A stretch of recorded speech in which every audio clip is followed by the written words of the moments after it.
Hi, this is Wayne Brown from Life Back on Track. Welcome to the latest episode. In previous episodes, I've mentioned that if you have any questions, you can send them in to us and we'll answer them. This is one of those questions. So Natalie from Utah in the States is a little bit confused. She's sent in and asked, how do you get over an ex? Because she'd split up with the guy nearly 2 years ago and she still struggles with letting him go. His memories with her impede into her everyday life. Certain things trigger off memories that generally aren't too good, and she basically wants to be able to let all of that go and to move on. The thing is, it's not so much about forgetting it, it's about rewiring it. You see, when we separate with someone, whether we've been with them for 6 months, 6 years, 60 years, it's still a very similar journey.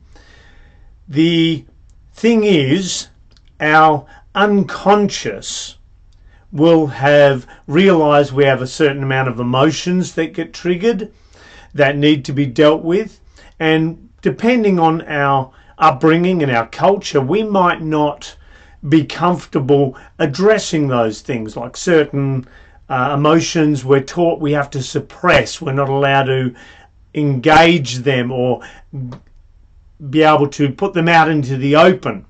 So what we do is we suppress them, we repress them, we try to ignore them, and what happens is our unconscious has all of these questions that it would like answers to, and because it has all these questions that it wants answers to and our conscious mind isn't ready to deal with it, sometimes it gives us hints of something that we need to deal with. Now, I've had my share of breakups, both myself ending them and them ending it. So what I've found has worked for me is what I do is I go back and I revisit the relationship.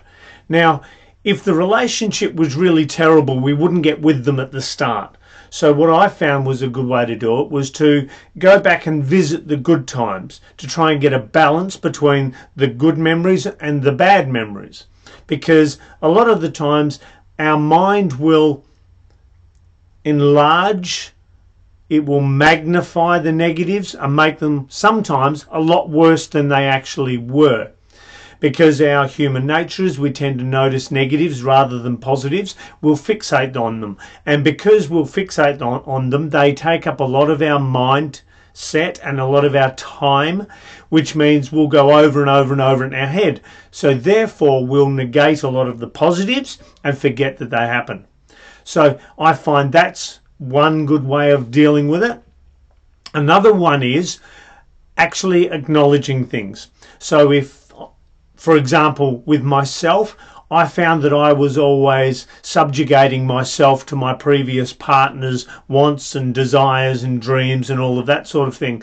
So I ended up having this underlying resentment that I didn't acknowledge because I was taught to be a people pleaser. So it was more natural, so to speak, to do that, to put myself as a back seat to their wants and their desires. And it wasn't until I acknowledged that and started dealing with it that not only was I able to see how I was contributing to the situation so that I could get some answers as to why it probably wasn't as effective a relationship as it could be, and therefore because I acknowledged it, it started to empower me. That enabled me to then make better decisions in my current relationship. So what I would say to you, Natalie, is to do that. Go back and visit the memories and try and find the positive ones to try and bring balance. With your negatives, go in and find why they were negatives. What were the things in there that you need to address that you might have been repressing or ignoring?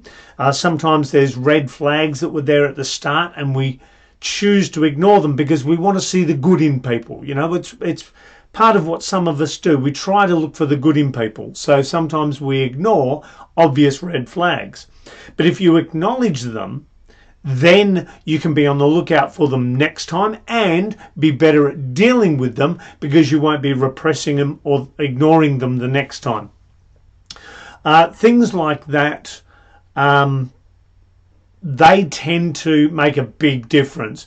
And bear in mind that we always attract to us the exact perfect partner for us at that point in our journey. So if we can move forward in our journey so that we become a better version of ourselves, we're less likely to need to attract that person that we attracted last time. So we're always looking for the lessons that our partners can bring. That's why I try to get people to look at their previous relationships. That's why I get people to ask people that they're dating about their relationships, because it gives you an indication of how much they've evolved and moved on from them. And this will also make it easier for you if you're doing that. So balance the memories. Look for the negatives you might have been hiding from so that you can learn. And also understand that everyone is doing the best they can with where they're at. So I'm sure with the relationship, Natalie, you did the best you could. If you want your next relationship to be better, you may want to get better tools.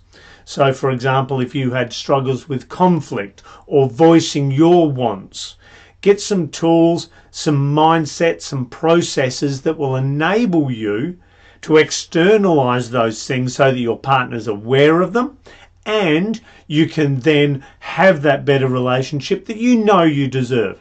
So I hope those few little tips, and they are relatively simple to do. They can be challenging, however, to get past the denial part. So I hope it moves you forward.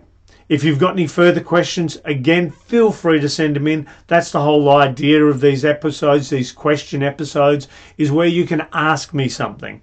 So I can give you my feedback on what I've learned, what I've experienced, and you can benefit from them. So keep up the good work, Nat. Great to have you listening in, and we're slowly getting more and more listeners around the world. I notice I've got heaps in the States now. I've got Netherlands, Sweden, Germany, Australia, obviously, because that's where I am, and that number is growing all the time, so it's really great that people are joining in.